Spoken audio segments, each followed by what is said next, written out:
বন্ধুরা, আমার ছাদে দেখুন এক্সট্রাঅর্ডিনারি লাউ গাছ হয়েছে, যেগুলো অনেক ভালো হয়েছে দেখা যাচ্ছে, কিন্তু কোনো রকম ফল দাঁড়াচ্ছে না। লাউয়ের জালি আসছে অথচ দাঁড়াচ্ছে না। আমি আজকে কিছু মেডিসিন স্প্রে করব। আমাদের সঙ্গে থাকুন পুরো ভিডিও। আর এই গাছটা কিভাবে এই তিনতলার ছাদে তোলা হয়েছে সেটাও দেখাবো। খুবই মেহনতের সঙ্গে এটাকে ছাদে তোলা আছে। দেখুন পুরো ভিডিও, অবশ্যই আপনাদের ভালো লাগবে।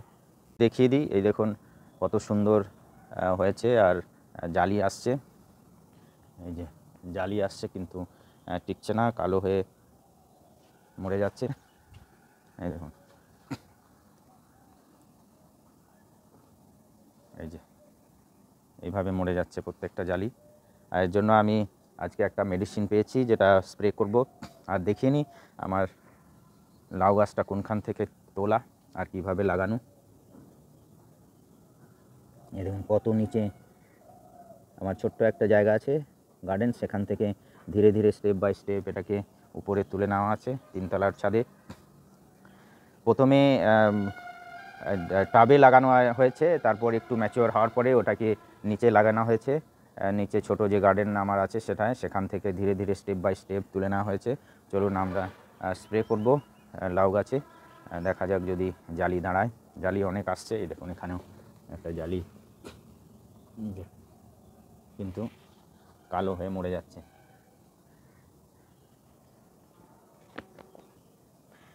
আমাকে কেউ মেডিসিনটা রেকমেন্ড করেছে, এই দেখুন বুস্টার 2। বুস্টার 2 এটা ফুল আর জালি আসার সময় দিতে হয়, 80 রুপিস কস্ট। এটা 1-2 ফোঁটা 1 লিটার জলে মিক্স করে স্প্রে করতে হবে। আমি এটাকে স্প্রে করব, এটা আপনারা দেখে নিন। আপনারা যদি আপনাদের এই সমস্যায় ভুগতে থাকেন তাহলে আপনারাও দিতে পারেন। এটা দেখুন বুস্টার 2, ফুল আর জালি আসার সময় এটা দিতে হবে। এখানে দেখুন আমার স্প্রে গান, ছোট স্প্রে গান আছে, এটায় দিয়ে প্রেসার দিয়ে আমি স্প্রে করব।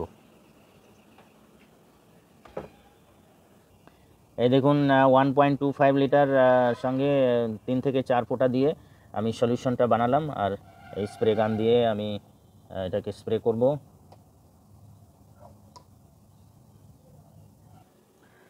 আমার স্প্রে গানটা প্রেসারাইজ করা হয়ে গেছে আর কমপ্লিটলি রেডি। এবার আমি দেখুন পুরো যেখানে যেখানে জালি আসার আছে, এই দেখুন এইভাবে সুন্দরভাবে স্প্রে করে দেব। মোস্টলি যেখানে ডগার দিকটা, যেখানে জালি ধরে আছে বা হবে, সেখানে স্প্রে করে দিতে হবে। আপনাদের এর থেকে যদি বেটার কিছু আইডিয়া থাকে তাহলে আপনারা আমাকে কমেন্টে অবশ্যই জানাবেন।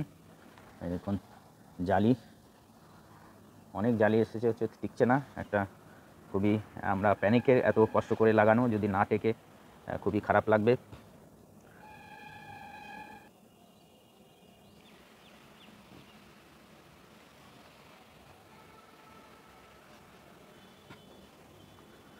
আপনাদের কেমন লাগলো আমার এফোর্ট এরকম? আপনাদের যদি বেটার কোনো আইডিয়া থাকে অবশ্যই কমেন্টে জানাবেন।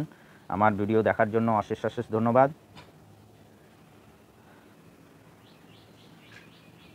পুরো তিনতলার ছাদে তোলা একটা চ্যালেঞ্জিং টাস্ক ছিল, আমি সেটা করে নিয়েছি। এবার দেখা যাক জালিগুলোকে টেকানো যায় কি না। আমার অন্যান্য ভিডিও দেখার জন্য অনুরোধ থাকলো। Thank you very much.